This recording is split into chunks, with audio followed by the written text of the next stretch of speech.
어느 상점에서 원가가 100원인 사탕 한 개의 판매 가격을 X1, 그리고 하루 동안 판매되는 사탕의 개수를 Y라 할 때 두 변수 X, Y 사이의 관계를 나타내는 그래프이다. 변수라는 말이 나왔네, 그죠? 그리고 그래프라고 하는 말이 나왔네. 그래프는 두 변수를 순서상으로 나타내서 이렇게 평면에 점으로 나타낸 것이 그래프입니다. 자, 이때 하루 동안 판매되는 사탕의 판매이익이 최대일 때 사탕 한 개 판매 가격은 어떻게 됩니까? 라고 했습니다. 원가가 얼마였어요? 100원이요. 그러면 200원씩 몇 개? 100개가 팔렸네. 그럼 한 개당 이익은요? 200-100, 100원입니다. 판매 이익의 최대를 물었잖아. 100개가 팔렸잖아. 그러면 이렇게 팔았을 때의 판매 이익은 100원 곱하기, 이익이 100원이었잖아요. 그리고 100원이라고 하면 되는 건 10,000원이라는 것이 나왔네요. 야, 100개 팔아서 10,000원 남겼네. 잘했네. 하루 종일 10,000원 밖에. 에이, 좋아요. 다른 것도 팔았겠죠. 자, 300원씩 팔았을 때는 원가가 100원이었기 때문에 죄송합니다. 한 개당 200원씩 이익이 생겼죠. 그래 눈금을 읽어봤더니 몇 개? 70개가 팔렸네요. 200원씩 이익이고 70개가 팔렸기 때문에 이와 같을 때는 하루 이익이 14,000원입니다. 오, 너 아니야. 최대 이익이니까 200원 아니네. 자, 다 계산해야 됩니다. 400원일 때는 한 개당 200원씩의 이익이 남았고 몇 개가 팔렸나 봤더니 40개가 팔렸어요. 따라서 나는 8,000원, 아니요, 300원이네. 죄송합니다. 300원이 이익이 생겼고요. 12,000원입니다. 그 다음 500원이 팔았을 때는 400원의 이익이 생겼고요. 팔린 걸 봤더니 30개가 팔렸네요. 나 역시 12,000원의 이익이 생겼습니다. 600원 할 때는요, 500원의 이익이 생겼고요. 그리고 몇 개가 팔렸습니까? 비싸서 사람들이 많이 안 샀네. 예. 200해서요. 10,000원의 이익이 뭐라? 비싸게 팔면 더 많이 남을 줄 알았지. 너무 비싸서 안 사 먹어요. 적당한 가격이라 해야 돼요. 자, 700원 했을 때는 한 개당 600원의 이익이고 몇 개가 팔렸나 보다. 와, 10개밖에 안 팔렸어. 이거 큰일 났네. 장사 접어야 되겠네. 예. 자, 확인됐습니까? 예. 300원씩 팔았을 때에 하루 70개가 팔렸고 이익은 최대이기 때문에 판매 이익이 최대될 때 사탕 한 개 판매 가격은 이번에 300원인 것을 확인하였습니다. 이거는 두 변수 사이의 관계를 점으로 나타낸 그래프를 올바르게 읽고 해석할 수 있느냐를 물어본 문제였습니다. 정사면체를 한 평면으로 잘라 두 입체 도형으로 나누었다. 이때 나누어진 두 입체 도형의 모서리 개수의 합의 최대값은이라고 했습니다. 모서리 개수의 합의 최대값은 이렇게 물었기 때문에 잘라서 나누는 방법이 여러 가지고 모서리 개수 또한 달라진다는 얘기죠. 그럼 실제로 어떻게 자를 것인가 한번 잘라보세요. 아마 제일 편하게 여러분이 생각한 것은 이런 식으로 잘라내는 거죠. 삼각뿔 하나와 삼각뿔 떼로 나누는 방법이 있습니다. 또 다른 방법은요, 이렇게 자를 수도 있죠. 그죠? 아까랑 차이가 뭡니까? 앞에 자른 이 면은 새 모서리를 자르고 지나가는 것이고, 지금 자른 것은 모서리 2개와 꼭지점 하나만 지나가고 있습니다. 또 다르게 자르는 방법이 있나요? 예, 있습니다. 자, 이렇게 한번 잘라볼까요? 모서리 하나를 통째로 하고 이렇게 자르는 방법이 있어요. 또 다르게 자르는 방법이요? 예, 여러 가지 나옵니다. 이런 식으로 잘라내는 방법도 있어요. 자, 그러면 각각의 경우 어떻게 토막 났는가? 각각의 입체의 모서리 개수를 차례대로 한번 구해 보겠습니다. 제일 먼저 이와 같이 잘랐을 때는 위쪽에 삼각뿔 모서리 6개에다가 아래쪽에 삼각뿔대 모서리 세워보세요. 9개 나오나요? 하나, 둘, 셋, 넷, 다섯, 여섯, 일곱, 여덟, 9개가 나와서 모서리 개수약은 15개가 나옵니다. 자, 또 다르게 잘라보겠습니다. 또 다르게 자르기를 이렇게 한번 잘라보도록 하겠습니다. 이와 같이 자르면 앞쪽에 삼각뿔로 모서리 6개고요. 뒤쪽에 거 봤더니 하나, 둘, 셋, 넷, 다섯, 여섯, 일곱, 여덟, 9개입니다. 다시요. 제대로 잘 했나 보세요. 하나, 둘, 셋, 넷, 다섯, 여섯, 다시요. 주님도 착각을 했을라. 하나, 둘, 셋, 넷, 다섯, 여섯, 일곱, 8개네요. 예, 8개, 14개가 나왔습니다. 지금 최대를 구하고 있기 때문에 개수를 잘 세야 됩니다. 또 다르게 자르는 방법이 있습니다. 자, 이와 같이 잘라냈을 때는 앞쪽도 뒤쪽도 전부 다 삼각뿔입니다. 6개 플러스 6개라 12개입니다. 자, 또 다르게 자르는 방법이요. 이거 하루 종일 자르겠네.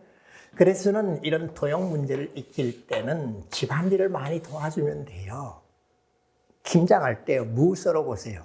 깍두기 썰어 보세요. 요리해 보세요. 그럼 여러 가지 모양으로 잘라낼 수 있습니다. 그래서 저는 평소 수학 공부 어릴 때 어떻게 했는가 하면 집에서 엄마가 하는 일 도와주면서 했습니다. 두부를 자를 때는 어떻게 자르면 정육면체, 그만할까요? 네, 집안일 많이 도와주세요. 그러면 도형 공부는 저절로 됩니다. 자, 이와 같이 잘랐을 때는 뒤쪽에 있는 거 봤더니 하나, 둘, 셋, 넷, 다섯, 여섯, 일곱, 여덟, 9개의 모서리가 있고요. 앞쪽에 것도 마찬가지로 9개의 모서리가 있어서 18개가 나옵니다. 또 자를 수 있나요? 자, 체계적으로 잘 했나 보세요. 자르는 평면이 정사면체의 꼭지점을 관통하고 지나갔는가, 모서리를 지나갔는가, 몇 개의 면을 지나갔는가, 거기에 따라서 제가 구분한 겁니다. 그랬더니 최대값은 18, 18개라고 하는 것이 얻어졌습니다. 공간 도형에 대한 지각 능력을 물어본 것입니다. 뭘 하면 된다 그랬죠? 집안일을 많이 도와주면 됩니다. 좌표 평면 위에 좌표 평면이 나왔습니다. 그럼 이런 말이 나오면 좌표 평면을 그려서 점을 찍으면 됩니다. 이때 4점 A, B, C, D가 있습니다. 어라, D점은 A0라고 해서 알려지질 않았네. 근데 삼각형 ABC의 넓이와 삼각형 ADC의 넓이가 같았대. 그러면 도대체 A가 뭐냐? ABC는 세 꼭지점이 알려져 있기 때문에 넓이를 구할 수 있고 삼각형도 바로 작도가 가능하죠. 자, 넓이가 같아졌을 때 A의 값에 곱을 S라고 했다. 구 S 값은 그러면 여러 개 있다는 얘기네요. 자, 좌표 평면에서라고 하면 제가 뭐라 그랬죠? 좌표 평면을 먼저 그리라고 했습니다. 자, 좌표 평면 그릴 때 함부로 쭉쭉 그리지 말고요. 되도록이면은 모는 눈금 있는 종이에다가 정확하게 그리는 연습을 해야 됩니다. 우리 아들이 중1 때, 우리 아들도 중1 시절이 있었습니다. 그때 좌표 평면, 비례관계 배울 때 찔찔 울면서 아빠 이거 도와줘. 모는 종이 사와. 자 사와. 콤파스 사와. 그려. 하루 종일 눈금 그리게만 시켰어요. 자, 이제 점 찍어. 아빠 됐어. 그러면서 찔찔 울던 놈이 웃으면서 갔습니다. 여러분도 그렇게 하세요. 자, 좌표 평면 그렸어요. A점을 한번 찾아볼까요? 하나, 둘, 셋, 넷, 다섯. 너무 많이 갔나요? 다시 볼게요. 하나, 둘, 셋, 넷, 다섯. X좌표 5, Y좌표 1, 2, 3. 예, A점은 5, 3이라고 정확하게 표시해야 됩니다. 중학생이 해야 되는 것은 정확하게 표시하는 일이에요. 이제 고등학교, 대학에 가서는요, 아무렇게 그래도 컴퓨터로 다 해줍니다. A점의 좌표 표시하였고요. 그 다음에 B점의 좌표, X좌표 2, Y좌표 1입니다. 네, B점의 좌표 2, 1이라고 표시하였습니다. 그 다음에 C점의 좌표 3, 제로입니다. C점의 좌표 3, 제로. 오케이. 그러면 A, B, C라는 삼각형은 작도가 되었습니다. 넓이 또한 구할 수 있겠네요. 그죠? 그런데 D라는 점이 어디에 있는가 하면 그냥 X 위에 있대요. A, D, C의 넓이가 A, B, C 넓이하고 같대요. 아, 알았습니다. 여기 또 하나 있을 수 있네요. 그래. A, D, C. 두 개가 생길 수 있네요. X축 위에서 했잖아요. 자, 그러면 제일 먼저 해야 될 게 뭐죠? A, B, C 삼각형의 넓이입니다. 어줍지 않게 선행학습한 친구들이요. 신발끈 공식, 사선 공식, 예, 좋습니다. 제 자랑 하나 할게요. 그 사선 공식이라고 하는 것이 정식 명칭인데 그 명칭을 만든 사람이 저예요. 안 믿어지죠? 사실 제가 20대 때 고등학교 선생님 첫 1년 차에 아이들이 고등학생인데 좌표 평면에 꼭지점이 주어졌을 때 넓이 구하는 것을 쩔쩔매더라고요. 그래서 이렇게 하면 돼 라고 가르쳐줬는데 지금 와서 제가 엄청 후회합니다. 수학적인 능력을 발달시키는 데는 전혀 도움이 안 됩니다. 그 공식 없애고 싶습니다. 그러면 어떻게 합니까? 다각형의 넓이 어떻게 구하죠? 대각선 것을 삼각형으로 쪼갭니다. 그럼 그걸 반대로 생각하면 됩니다. ABC라는 삼각형의 넓이를 구하기 위해서는 나를 떼어서는 직사각형을 구한다면 이거 빼면 됩니다. 그거 됐어요. 따라서 삼각형 ABC의 넓이는 제가 하얗게 표시한 직사각형의 넓이는 가로, 세로 3, 3이 되는 정사각형의 의모로 9입니다. 그 중에 나는 밑변 길이가 3, 높이가 2이기 때문에 넓이가 3이고요. 나 역시 마찬가지로 밑변 2이고 높이 3이기 때문에 여기 넓이도 3이에요. 그 다음 밑변 길이 1, 높이 1이기 때문에 넓이 2분의 1입니다. 오케이. 그랬더니 ABC 삼각형의 넓이는 2분의 5라는 것이 구해졌습니다. 자, 그러면 이제 ACD 또는 ADC 삼각형 넓이는 어떻게 구할 것인가? 이건 이쁘게 주어져 있네요. 밑변이 X축 위에 있습니다. 높이를 이놈으로 잡으면 돼요. 높이 H를 3으로요. 밑변 길이를 X라고 해볼까요? 그럼 내가 어떻게 되도록 2분의 1 높이 3 곱하기 밑변 길이 X는 3X 이와 같이 되도록 하면 되죠. 따라서 X라고 하는 값이 3분의 5가 되면 됩니다. X가 3분의 5니까 3 마이너스 3분의 5, 3 플러스 3분의 5, D점이 될 수 있는 값은 3 마이너스 3분의 5와 그리고 3 플러스 3분의 5라고 해서 두 개가 나왔습니다. 이것의 곱을 S라고 했잖아요. S를 구하라고 했나요? 아니요. 9S요. 그럼 9배 했으니까 여기에다가 3을 곱하고 여기에다가도 3을 곱하면 되네요. 그랬더니 계산했더니 3 곱했더니 9에다가 마이너스 5. 3을 곱했더니 9 플러스 5가 되어서 계산하면요. 4 곱하기 14인가요? 계산했더니 구하는 답은 56이라고 구해줬습니다. 제가 좀 천천히 했죠, 그죠? 자, 다시 보면은 좌표 평면이라고 했기 때문에 좌표 평면을 보는 눈금에 정확하게 그리는 것을 가장 우선적으로 하라. 점의 좌표를 정확히 가져다 표시하라. ABC 삼각형의 넓이를 구하기 위해서 어떤 식으로 제가 하였습니까? 아까 사선 공식 가르쳐달라고요? 아니요, 도움이 안 됩니다. 잊어버리십시오.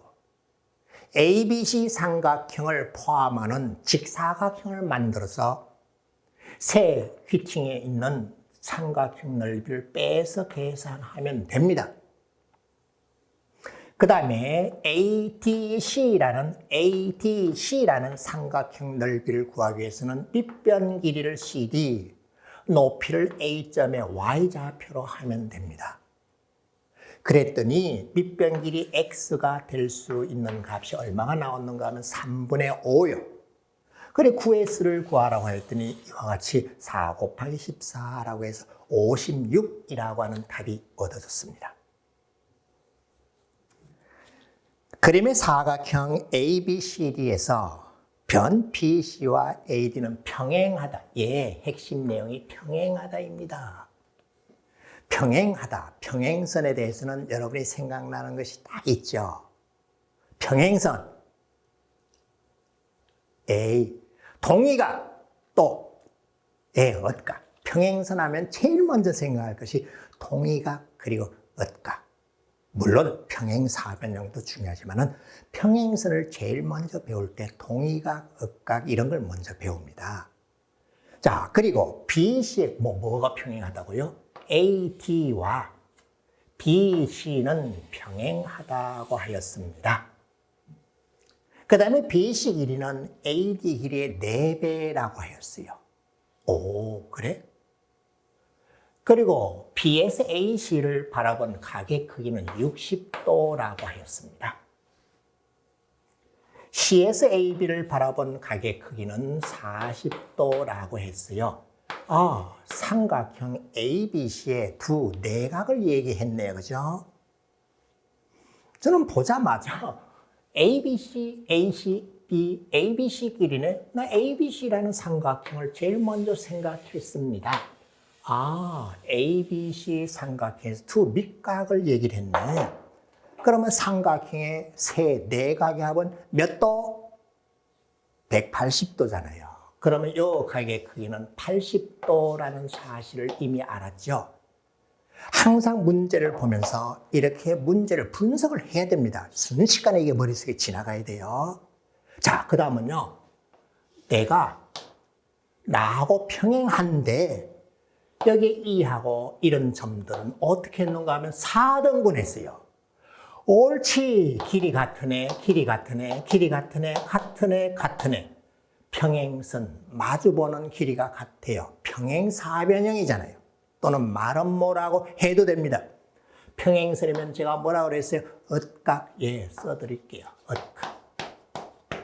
그리고 동위각이라고 했잖아요. 그리고 평행사변형, 평행선이 나오면은 이 세 가지를 순식간에 0.001초 만에 머릿속에서 쫙 지나가야 됩니다. 그러면 보세요. 뭘 구하라 그랬지? 이 각이요. 이 각이요. 아래 꼭지점 EFGC에서 AT를 바라본 4개의 각의 합을 물어봤습니다. 이미 눈치챘죠? 억각, 동의각, 평행사변형. 억각, 동의각, 평행사. 그렇지요. 내가 평행합니다. 그러면 이렇게 선을 걷어요. 이렇게 선을 걷어요. 평행사변형일 수밖에 없죠? 평행하죠. 그러면 나의 억각, 억각, 같습니다. 같습니다. 같습니다. 같아요. 끝 됐죠. 따라서 하나, 둘, 셋, 4개의 합. 하나, 둘, 셋, 4개의 합. 답은 몇 도? 80도라는 것이 바로 얻어졌습니다. 이렇게 도형-기하 문제는 말뜻만 알면은 이렇게 쉽게 해결이 되고 계산이 거의 없습니다. 자, 다 같이 큰 소리로 뭐라고? 얻각. 또 뭐라고? 통위각. 또 뭐? 평행사변형. 평행이라는 말이 나오면은 이 세 가지가 순식간에 머릿속에서 쫙 지나가야 됩니다.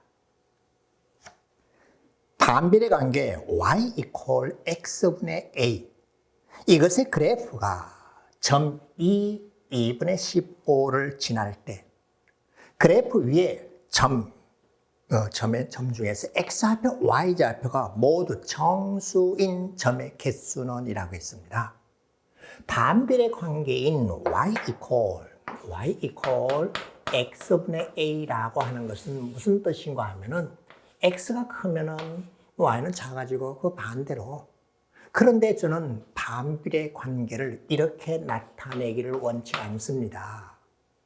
이거는 소위 고등학교에서 배우는 분수함수, 유리함수의 개념이기 때문에 저는 곱해서 x, y, 곱이 a로 일정하다. 이것을 강조합니다.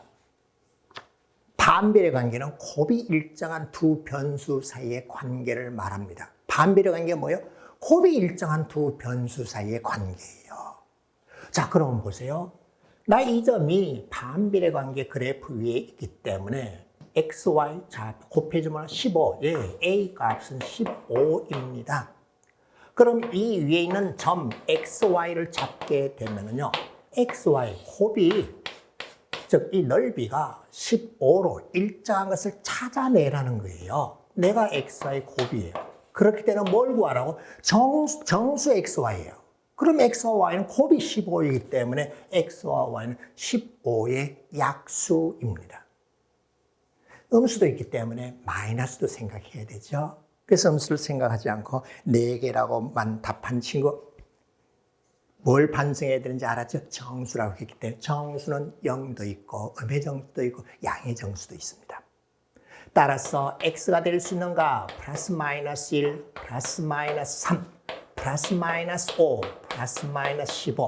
그에 따라서 y는 플러스 마이너스 15, 플러스 마이너스 5, 플러스 마이너스 3, 플러스 마이너스 1이라고 하면 되니까 하나, 둘, 둘, 둘, 둘, 둘, 둘, 둘. 모두 몇 개요? 예, 8개라고 하나씩 구해졌죠. 자, 반비례 관계는 뭐요?